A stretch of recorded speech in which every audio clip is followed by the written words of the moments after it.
So I brought you down to Newlands, obviously where you spend most of your time.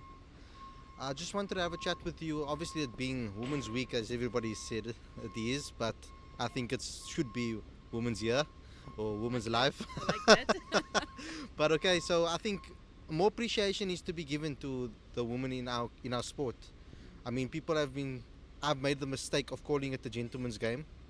I actually put up a tweet yesterday that I took down afterwards, realizing obviously it was pointed out that I actually called it the gentleman's game, and I know how important women are in the sport, and I know how important the women's cricket is in the sport.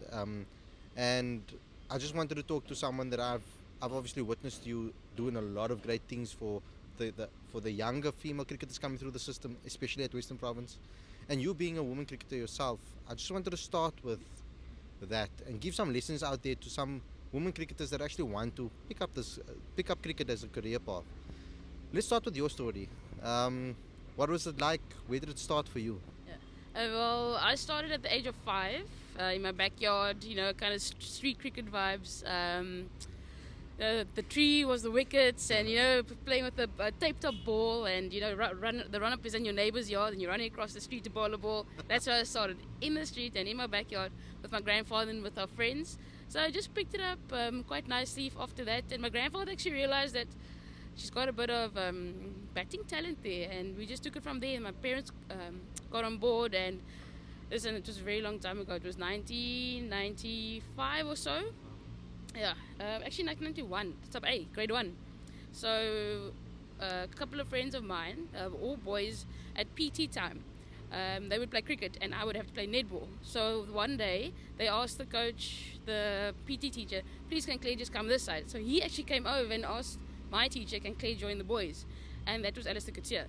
So he gave me my break in cricket when I was in primary school. So extremely grateful to him through all of these years, and that's one of the standout moments in my life where my cricket really got going. And that was started with mini cricket in Galvindale at Galvin Grounds. Yeah.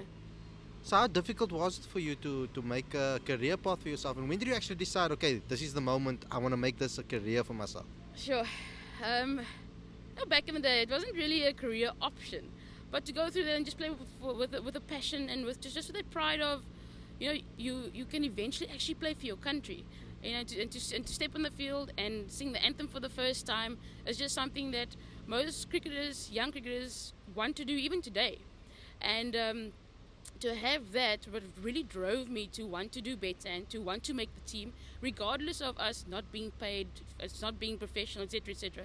But I always wanted to make cricket my career. It was such a passion. It still is. And I'm glad that I can actually be still in cricket in a coaching capacity, making it a career for myself. And that's why I say that I think women are the biggest inspirations to the sport as a whole, whether you're a man or a woman, for a young cricketer, because you guys played for passion and purely on the passion and wanting that dream of playing for your country. There was no incentives of franchise contracts, etc. So tell me a little bit more about that moment, about you getting your Proteas colours and actually playing for the first time. Gee whiz. Well, I actually got my first cap in England 2003. But I can say the first time I was actually chosen to go to a camp. I was in matric, 17 years old, studying for mock exams in August, and I had to go on a camp up in Pretoria, I think it was, or Joburg, one of the two. And I was sitting there on the plane with my books, but I was going to my first national camp at 17 years old, and I was actually really, really excited. And then from there, we didn't have really tours that year. And then the next year, I had made my Proteas debut. And it was just from not making an S under 19 side in matric, but the previous year I had made, to being in the national side just after school was just something absolutely fantastic. But I can tell you that what really, really stands out to me in my career is my first World Cup in 2005 was held in South Africa. And we were standing at Centurion, at the ground, singing that national anthem for the first time at my first World Cup. And that really just kind of set the tone for everything that I had gone through from a young age, all the hard work, everything that was done, coaches that I was with, and just everything that everybody put in to help me get to that point was just, it culminated in that moment. So for you, giving advice to other young cricketers that are trying to follow in your path, I mean, you had to obviously, firsthand that you had to balance school, Yeah. personal life and cricket. For the youngsters coming through the system, how much do you that actually you can actually coach them and teach them about that? But to other young kids that you haven't coached, that you don't have the chance to coach, what sort of advice would you give them on how they could balance their life? So first question, how young are we? Are we talking about under 13, under 16, or just like in general? So I think for most young cricketers, life gets hard in high school. So so let's start with those cricketers that are Okay. that will most likely get their debuts at 16, 17, 18. Okay. And so I'm busy with girls at the moment here in Cape Town to balance that school and sports. If you have time to take a break from studies, just for an hour, you've got that release to come to cricket and just practice. Take that hour,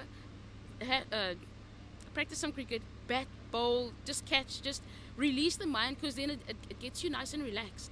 And then you refresh to go back to what you need to be doing with your schoolwork, with your homework, studying for exams, studying for tests.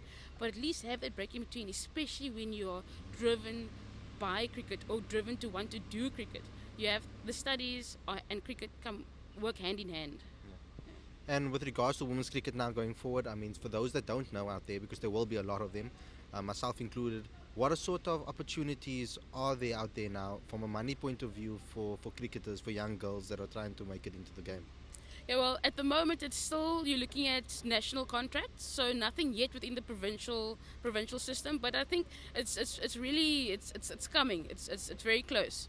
It's very close. So whoever starts that is going to start, I think, the ball rolling with that amongst provinces nationally. And then, so when you've got your national contracts, so obviously you're going to play for South Africa, but then there's also your Women's Big Bash, and then your KSL League that's happening at the moment in England. So those are really your avenues at the moment that you can go into.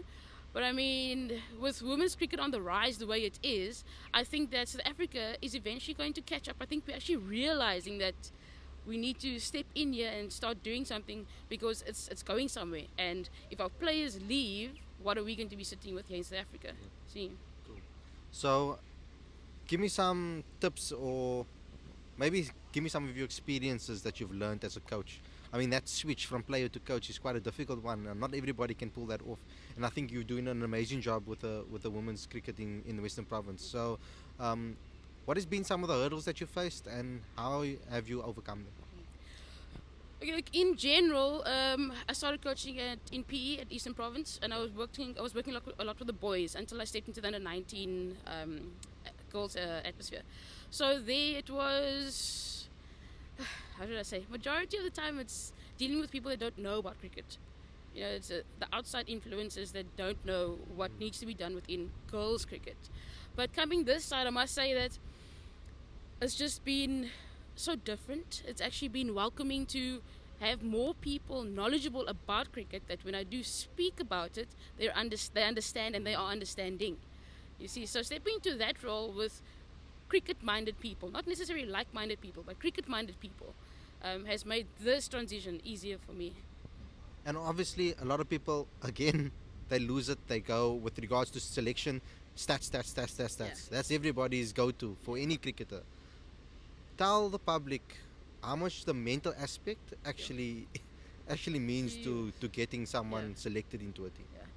I actually can't put enough emphasis on the mental aspect of cricket and as a player and everything like that, because when you go through when you're still at school and you've got to try and balance all of this and all of that, and then you've got work, because the girls at provincial area aren't paid, so they still need to work, and you've got to balance work and practice and matches, and the boss doesn't want to. So even with all that going around you, you need to be mentally strong to, when you step over that rope onto the field, it's cricket. And if you have that support behind you within your team, within your management, your coach, it just makes life so much easier. So if you as a coach can rally around your players and just help them through whatever individually they need, it will make their lives easier, which makes your life as a coach easier for them to go and perform on the field. Thank you very much, Claire. That was very insightful. Cricket fanatics guys out there, I hope you guys enjoyed that interview. If you have any questions for Claire, just put them in the comment section below and I'll make sure that she sees them. If you have any questions about the game and about the women's game and how you can introduce your kids into cricket, or you're a young girl out there that wants to play cricket, just put it in the comment section below and we will answer it. Thanks guys.